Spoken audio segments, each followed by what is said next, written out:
I'm not usually one of the teachers that does that, but could we just do that one time for fun? Good afternoon, everybody. Good afternoon.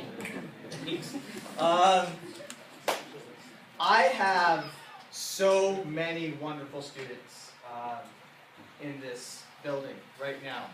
There are students who just listen intently to the things I say and do without question anything I ask. And Claire is not at all like that.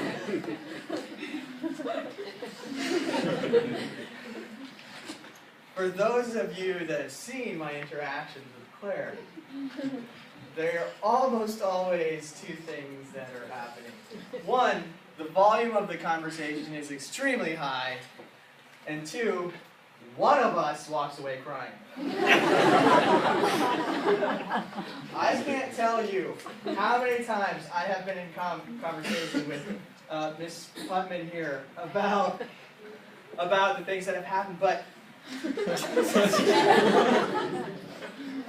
I think that one thing can be said above all the conflict and everything that happens, and that the students that are coming out of this program are capable of conversing in the language of science to a level that few other students in the U.S. can. It's a testament to our students, it is a testament to the parents that are raising those as students, and it is a testament to the quality of my colleagues. Claire we started together about sophomore year. There was a girl who was very shy about getting involved in science, and I can't even remember exactly how she landed in this position, but she decided to take on the simple goal of producing a scientific talk every week for the last 2.5 years. She trains the students who train the presenters. She reads the papers, and again, 2.5 years, every week of school, there has been a talk, without fail. If we have had school, there has been a talk. It's an amazing accomplishment. Add to that the fact that the people that are showing up, 60 to 80 students, are coming in at 7:30 in the morning before school for absolutely no credit because they are absolutely, like Claire, insane. Claire and I have, in all honesty, had many battles, and we do come out on the other side with a better understanding of each other and generally what we were talking about, but sorry. God?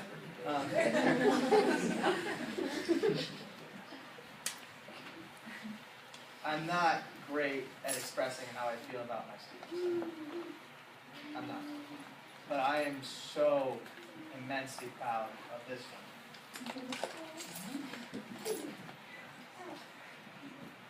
That's all I got.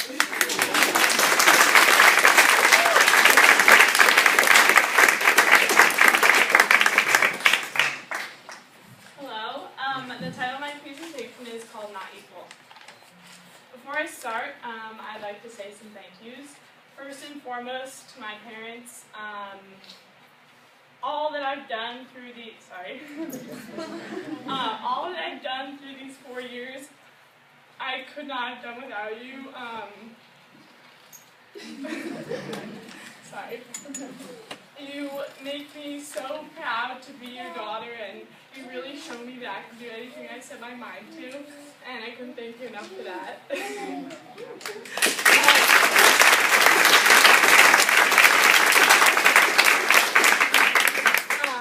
To Mr. D, hi. I'd just like to thank you for taking me under your wing and really teaching me to argue and teaching me that was meant to be in a good way, not bad. Teaching me to discuss and really just helping me find the passion I have in me for science and really letting me show that through these amazing programs and facilities we have at the school. To Dr. DeCilio and Mr. Maxwell, you both have been great mentors and great teachers, and the science program would not be nearly as amazing as it is without you. So thank you. Sid, I love training you this past year, and being able to see that spark that I have and you having the same spark has meant so much to me. I'm so proud to leave Journal Club in your hands next year, and I know that you're going to do a great job. To Mark, thank you for being Cindy and I's wingman. Whenever we needed anything, Mark has honestly been our savior. He's on his phone whenever we're calling him, if it's in the middle of the night, because we woke up and forgot something for Journal Club, he's there. He's been amazing. Jackson wanted his own shout out, here it is.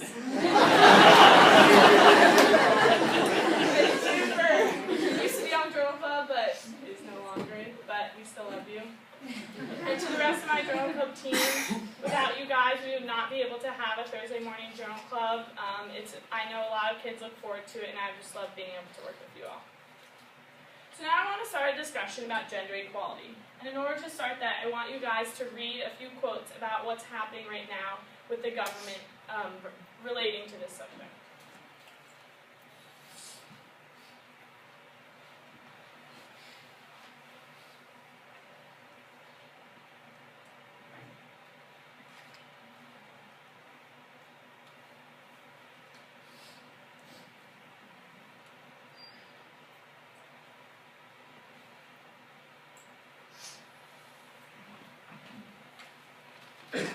So this is what the government's doing, but I'm sure we have a little different mindset than they do.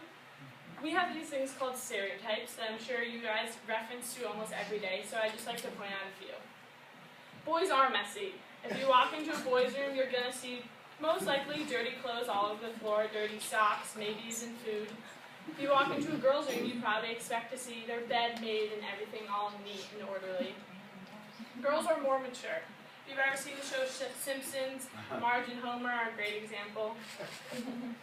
If a girl sees a spider, you're most likely going to hear her scream from across the entire room. They might even cry, but a guy would just come along, pick it up, and throw it out and be done with it. And boys roughhouse. I'm sure some of you have brothers or have seen brothers interact with friends or anyone, and they're usually wrestling, while girls like to have their own space and play with their dolls or whatever. So I'm going to address some of these, and I'm going to tell you 3 stories. And in the end, you'll see how they all come together, so just bear with me for a few minutes. So story number 1 is about the effects of stress on males versus females. So in this study, they took rats and they placed them in small cylinders for 2 hours every day for 7 days. So 1 week they did this. And the cylinders were about the size of the rats, so when the rats were in the cylinders, they couldn't really move. And this caused the rats to be very stressed. So this is how they stressed the rats before they did their experiment. And what they saw when they just did their preliminary studies, as you can see here, the white bars are just normal rats. So they never went in the cylinders, they were never stressed. This is just a normal male and female rat. And what the results that you're looking at is how well they could recognize an object. So this plays with their cognitive abilities and their memory. So males and females about the same, no worries. But now the black bars are the rats that were stressed. So they were placed in these cylinders and they couldn't move around for a week, 2 hours for a week. And as you can see, the males suddenly performed a lot worse on these cognitive tests than the females did. And we don't know why. So they wanted to look into it. So what they did first is they stopped the production in female rats. So this whole graph is just female rats. So just focus on the results that we saw on this previous slide, which are these. So this is just the control. So this is a normal rat that was not stressed, and this is a rat that was placed in these cylinders, but they didn't really perform any differently on the memory test afterwards. And now this is where it gets interesting. They used ICI, which is an estrogen antagonist. So when you inject ICI, these rats are no longer producing estrogen. So you have female rats with no estrogen, and they did the same cylinder thing and saw if that varied the results. And as you can see, it did. You may think, wow, Claire, this looks a lot like the males in the previous graph, and it does. So what they saw is that the stressed females that did not have estrogen suddenly had this cognitive impairment that they didn't have when they did have estrogen. So now they found that estrogen is clearly playing some role. So they want to deal with estrogen in males. So what they did is they injected estrogen into males and did the same exact experiment. So these first two graphs are control. So it's normal male rats with normal estrogen levels. And as you can see, the stressed ones performed worse, which we already knew from the very first graph. But now, once they added the estrogen in, it suddenly is mimicking a normal female. So they suddenly are no longer having these cognitive impairments. So something about the estrogen is helping the rats to deal with stress. So what I want you to take away from story number 1 is that estrogen plays a role in helping these detrimental effects that stress can have on rats. Okay? So to lead into story number 2, I want to tell you that there's been some research done that when a female first enters a relationship, her testosterone levels spike. Knowing that fact, what behavior do you associate with testosterone? Jenny Coyne. Alright, let's see if Jenny's right by looking at some research. So story number 2 is going to test what effects testosterone has, specifically looking into aggression. So what they did is they took only male mice and they implanted them with testosterone sacs. So females, they usually do have some testosterone, but they wanted to give them a lot more. So the control mice had implanted sacs with no testosterone, and the mice that they were looking at did have testosterone. And they deprived these mice of food. So they basically starved the mice to get them kind of angry. And then once they re-exposed them to food, they were re-exposed with another mice. So they were put in one cage, one food source, but 2 mice. So in order for the mice to get food, they kind of had to fight for it. Before we look at the results, I want to clarify exactly what testosterone is and what it does. A lot of you, when you think of testosterone, probably think of muscles, bodybuilders, I don't know, injecting it into yourself, but it's actually a lot more than that. Testosterone affects the bones, the muscles, your skin, your brain, your sex organs, and if you think about it, that's a big bulk of your body. It's produced in the testicles for males, and it's produced in the ovaries for females. Females do have some testosterone, but males have 7 or 8 times as much. Okay? So now knowing this, they tested to see which mice were drinking more food. So the water is the food source. So if they were drinking more, that means they won the fight to the food, okay? So the white circles are the mice that did not have testosterone. And the black squares are the mice that did have testosterone. And as you can see, the black is clearly elevated from the white, meaning that they were drinking a lot more frequently. So they won the fight. So they were being more aggressive to get their food source. So now, takeaway from story number 2, males with testosterone suddenly became more aggressive than males without testosterone. Is everyone good so far? Mm-hmm. Yes? So now for the third story. So story number 3, they wanted to test if the smell of a male or a female had any effect on mice's pain or stress. Sounds kind of random, but you'll understand in a second. So what they did is they had just mice in a cage, and they put either a male researcher, a female researcher, a t-shirt worn by a male, or a t-shirt worn by a female just in the room when they were doing these tests. And in the pain test, which you'll see, which comes up later, they use a mouse grimace scale to test how a mice is feeling pain, because mice can't really talk. So you have to come up with some other way to see how much pain they're feeling. So they look at things as orbital tightening, a nose bulge, a cheek bulge, ear position, and whisker change on a scale of 0 to 2, and they average that all together to come up with 1 score. So this will be important in a slide or 2. First, before they did pain, they wanted to see stress. So the way that they tested stress on mice is basically how much they pooped. It sounds silly, but they knew that if the mice were more stressed, they were going to poop more. So what you're seeing here, the blue bar is mice who were exposed to a t-shirt worn by a male. And the pink bar are mice who were exposed to a t-shirt worn by a female and how stressed they were. It's very clear to see that the mice that were exposed to a t-shirt worn by a male were a lot more stressed. They were pooping a lot more frequently than the ones exposed to the female shirts. So now we know that this male smell, it doesn't have to be the presence of a male, but just having a t-shirt that was worn by them. So the smell can cause them to be more stressed. So now they looked into pain and what effect this had on pain. So what I want you to focus on are the two blue graphs, or the two blue bars. So the light blue bar is the male t-shirt, and the dark blue bar is a male researcher actually being in the room. And as you can see, if there was a male t-shirt or a male involved, the mice, they injected them with something, so they basically gave them a really heavy-duty shot, so to kind of irk them to have pain being felt.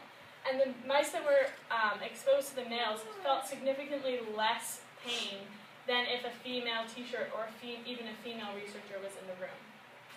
So what I want you to conclude from this graph is that if a mice has a t-shirt worn by a male or even a male in the room, they can feel less pain than they normally would. So how are stress and pain related in this? So it's something called stress-induced analgesia, and what analgesia is a temporary state that causes unconsciousness, loss of memory, loss of pain, which is important, and muscle relaxation. So this analgesia is induced by stress. So because they were feeling more stress with the males, this induced this and caused them to feel lack of pain. Does that make sense? So what are the takeaways from story number 3? The mere smell of a guy can cause mice to be more stressed. And the mere smell of a guy can cause mice to feel less pain. So how are these 3 stories related? First, I want to recap because it's been a while since story number 1 was said. So story number 1 talked about the effects that stress had on rats when a male, or how a male and a female reacted differently to stress. And we found that a female was able to use their estrogen to protect against the cognitive impairment that stress could cause. So females react better to stress. Story number 2, we looked at the relationship between testosterone and aggression, and we found that female mice with testosterone became more aggressive. And story number 3 discussed that just the smell of a guy could cause mice to feel more stress but have less pain. So how are these 3 stories going to come together? I just told you 3 stories about hormones and things in the brain that are different in males and females. They are biological reasons that males and females are going to react differently to certain situations. So we have everyone these days telling you, oh, everyone should be treated equally, like there should be no difference between gender. But is that true? Or should we look at this evidence when hiring a male or a female for a job? Because maybe a male or female could be different at a position than the other. What do you guys think? Mark? I mean, maybe, but there are, like, you're right, there are situations where, like, stress is, like, a really important part of your job, and, like, you need someone to, like, react to it one way or another. I don't think anyone heard you. Yeah. Yeah, stand up. Stand up.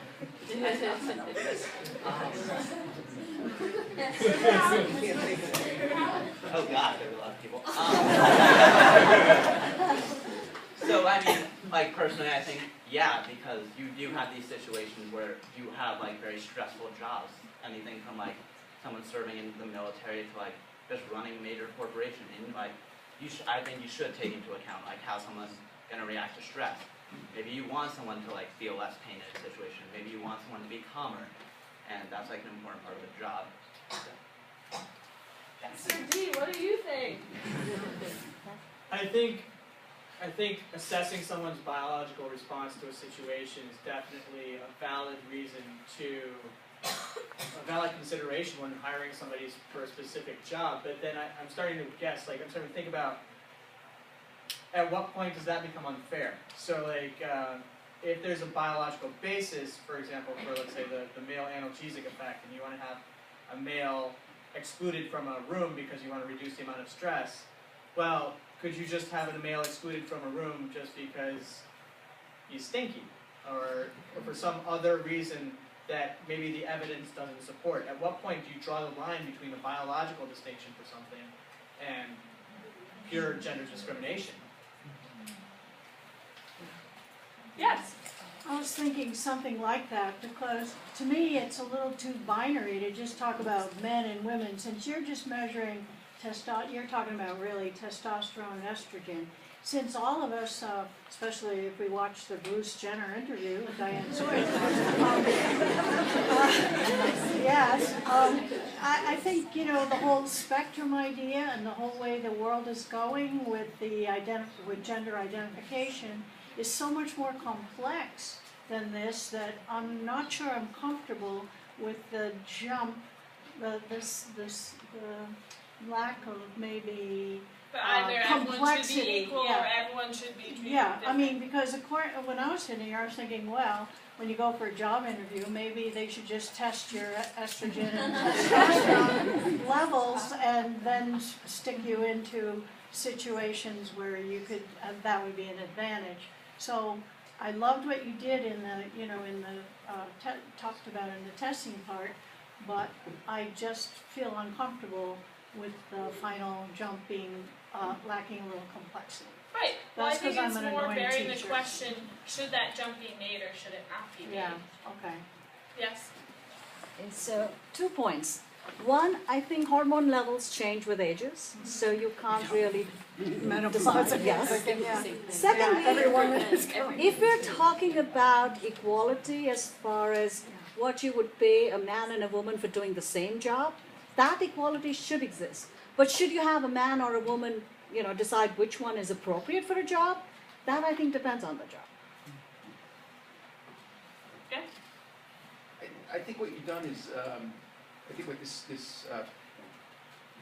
research does is isolate one factor in situation for hiring, or your question proposes a situation for hiring looking at one factor when you have to look at many factors, not only the stress level in a particular situation, the cognitive ability of the person. You need to look at, you know, the background, the totality of the person, which is their life experiences, their training, so many different factors. And in some cases, frankly, some people with more stress level, higher stress levels and lower stress levels in the same situation and mix, and particularly in business, can actually aid in the final result. So I think while you isolate one factor here, which is an important consideration, the hiring practices and your ability to work well is a lot more complicated than one factor. Definitely.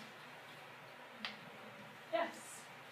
I think it's a good point that it's isolating one factor, but I think it highlights a larger trend, and that's we hear a lot of, oh, men and women have to be equal, but when you're really looking at the biological breakdown of that, we're not exactly the same. There's going to be differences, whether you want to acknowledge that or not, and you have to take those into account.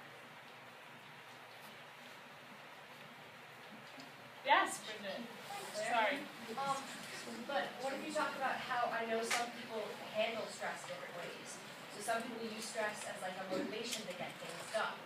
So can't you also play this, that might not work out, like based off kind of the stress levels, and some people react to it and use it as like different ways. That's a great point. One, just that relating to the research, it was like the way you reacted to the stress, like whether the mice, I don't know, froze because they were stressed or ran around during if they were stressed, the cognitive disability was still the same in the study. In the workforce, if you're saying in the workforce, like, okay, do you want to hire, if a female doesn't have as many cognitive declines from stress as a male, how will they react to that in the workforce? That's going to be different. But how they react to stress will not affect the effect it has on your cognitive memory. Yes. So, where does the line with equality get drawn?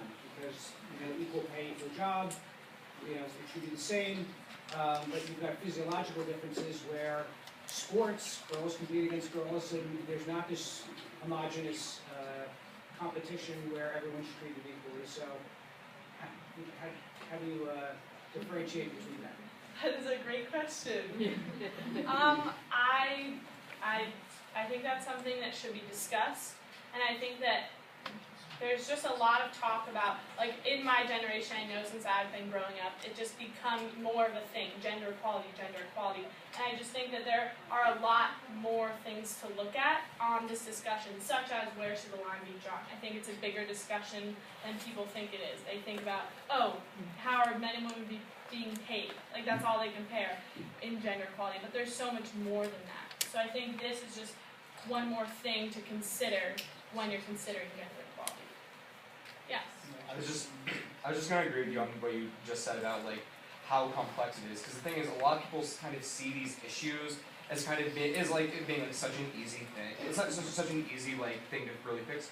When really they're a lot more complex than we realize sometimes. And this is like a very good this is like something that should like be brought up for discussion and stuff. And this helps add a lot more to that, I guess. So, yeah. Yes. Well, when you say should men and women be treated equally That's very in a open. business situation, if the man or a woman is doing the same job description, they have the same deliverables, then I think they should be paid the same amount. Because when you have a meeting and let's say the woman has not delivered her whatever the deliverable was, she cannot just roll over and start crying and say, hoo, the baby was up, getting up. She still has to be professional, and she still has to deliver what is expected of her. Equally, just like a man, if he has a small baby at home and he's been out, you can't make that excuse, nor should the woman use her femininity or being a mother, use that excuse.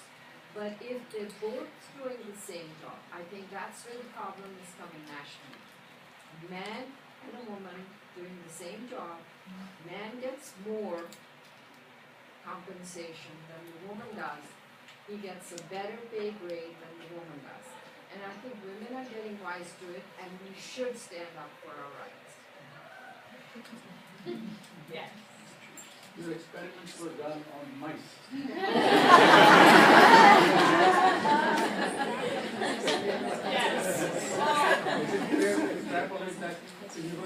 That's a very good point. And I think that everything in research, basically everything, almost everything that I've seen in my 2.5 years of papers have started off in mice.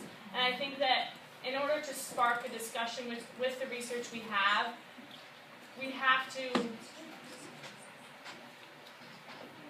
to look at it in mice, but try and apply it to our real life, because it's not possible to do all this research in humans. You know, it's so hard in the FDA. It's not, it's not easy. So yes, it's done in mice, and yes, things may be slightly different than it is in mice and rats. But I think that we have to go off of this, because as of now, this is like all we have. How do you think this question is going to be answered with the upcoming presidential?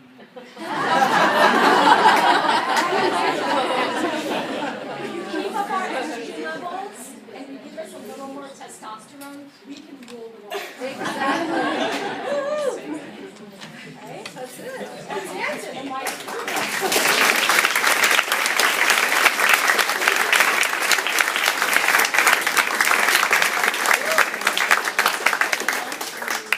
Ladies and gentlemen, Claire is a third-time presenter. For those of you that don't know, that means in Journal Club we have different levels of questions that can be asked of presenters. When you get to your third time, there are no holds barred. So I didn't feel the need to save her at any point today. One more hand.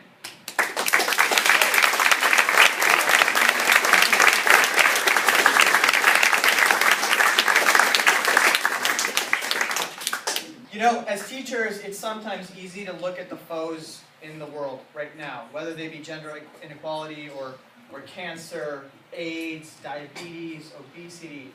It's easy for us to see what the problems are now. And we would be remiss if we train students only to deal with those problems. What we're trying to do here is different. We are trying to train a generation of thinkers. Ones that can access primary information. Ones that can do the real experiments, and one that is often neglected, ones that can communicate what they have found to everybody around them. It's a crazy idea, and when we set out to do it, nobody believed that we could.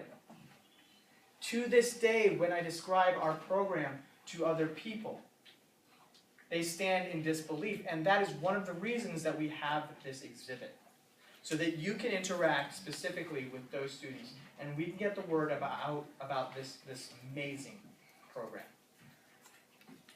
Almost all of the groups that you saw here today are extracurricular to some degree. Even though some exist within the class schedule, they require extra work on the students, on part of the students. And I'm not sure what's crazier, the fact that we're pushing them to these levels, the fact that they're rising to those levels, or the fact that we have so many kids who want to get into these programs and can't. In order to become bigger and to do more of what we are currently doing, we need several things. It's a simple equation. We do need money. We need a larger infrastructure. We need you parents to keep bringing your kids here, and we need more in terms of faculty. Like I said, it's a simple equation. But if you believe in what we're doing, and I do, and you can support us in any way, whether that be financially, intellectually, if you have a degree in science and you want to help us out with one of these projects, please come talk to us. If you have a collaboration that you can set up with us, please come talk to us. We depend on the help of others. We really, really do. As I said earlier, we are trying to modernize our science facilities so we can up the level of our facilities, and we don't have to say no to any more students that are knocking on our doors. We are looking at $1.4 million modernization. We're $600,000 into it, and we have a little ways to go, but we're confident we can get there. If you can help us in any way, again, David Mayer is the guy to talk to.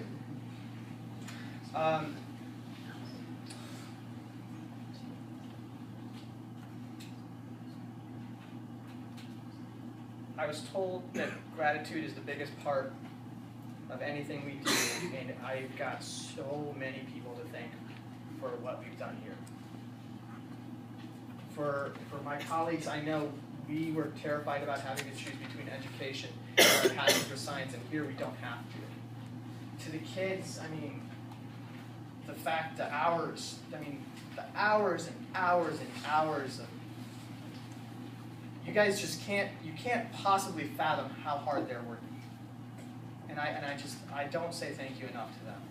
I won't. But I will today. And to the parents, thank you for raising such amazing people that we work with every day. And thank you for making this a place that we love to come to. My sincerest gratitude. Thank you for coming.